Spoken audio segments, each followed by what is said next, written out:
I want to invite you to take a fresh look at the book of Ezra. Like all these Bible panorama posters that I've made, this is every word of the entire book of Ezra all displayed on one page. So this is every word of the King James, all laid out beautifully in a way that you can understand exactly what's going on a small scale and a large scale.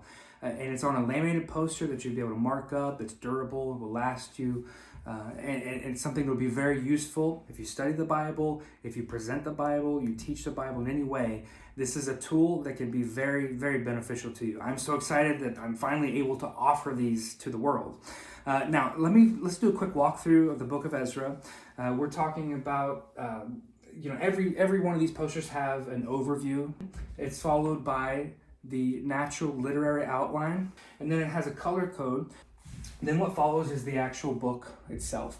And you see these vertical bars, those correspond with the outline. And in this case, the natural division of Ezra really divides up into two parts. You have the return of Zerubbabel in blue, and then you have the return of Ezra in red.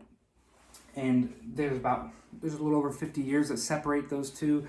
The first section is written in a narrative, third person, whereas Ezra writes in first person on the second half. He was there, it's his return. These are really the two major divisions of the book. You have the first return with Zerubbabel. The goal was, it was a large group. I mean, you had almost 50,000 people. Their goal was to build the temple that had been destroyed prior with the destruction of Jerusalem. And Ezra came back later on, and his goal was to beautify the temple, to make it even more beautiful and put more ornate things in with it. So that's the major division of the book, but then you can get into the real details and the next level, the next sections. So we'll just walk through it real quick. You have, the whole book starts off with a decree of Cyrus. So Cyrus decrees that they should go back with a remnant and build the temple. And so it has the offering that they took up, and you find a list of the group of people that went back, and it's got all their names, and it's got the number of the men of the people of Israel. The Bible's so ordered, so detailed, and people get bogged down in this, but it's actually exciting when you can just see it clearly. God is a God of order and design, and it's really neat to be able to see the Bible in this way, because it's got the number of the men of the people of Israel, the priests, the Levites, the singers, the children of the porters, the Nethinims, the children of Solomon's servants. It even has subtotals and a grand total at the end.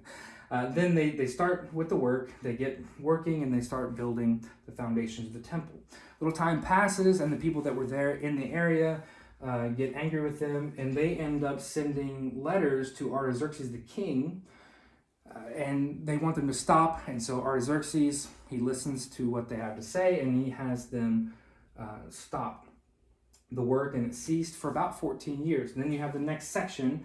So you have the work is finished by decree of Darius. So then Haggai, Zechariah, the prophets, they stir up the people, and they just start building anyway.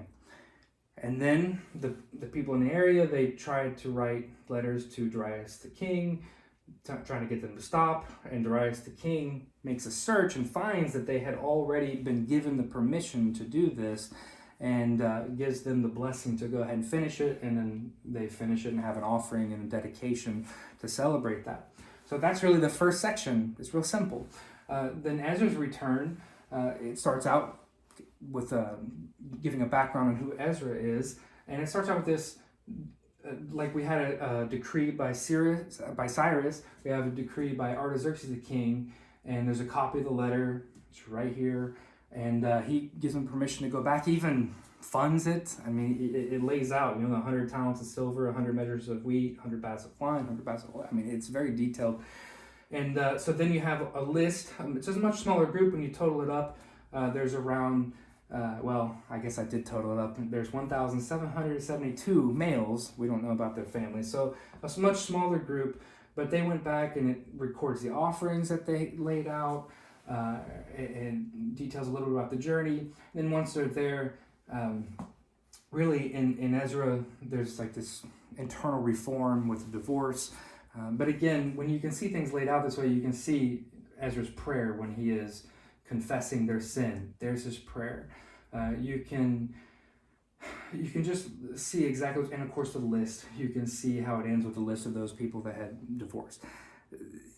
Seeing the Bible this way, it's much easier to understand what's going on and how, I mean, you can get into the nitty-gritty details of exactly what's happening in a list or a chart or a letter, but you can also see how all the pieces work together. At some point, I plan to do more in-depth and detailed studies of books in this way, but I wanted to make this just sort of a sneak peek on a little fresh look at Ezra, give you an idea what you can do with these posters and how they might benefit you. So pray for this project. Right now, the Lord has blessed to make these posters available in a physical laminated format. And I'm praying that the Lord opens the doors to make this whole project available in other formats as soon as makes sense in His timing and in His will. Put a lot of work into these.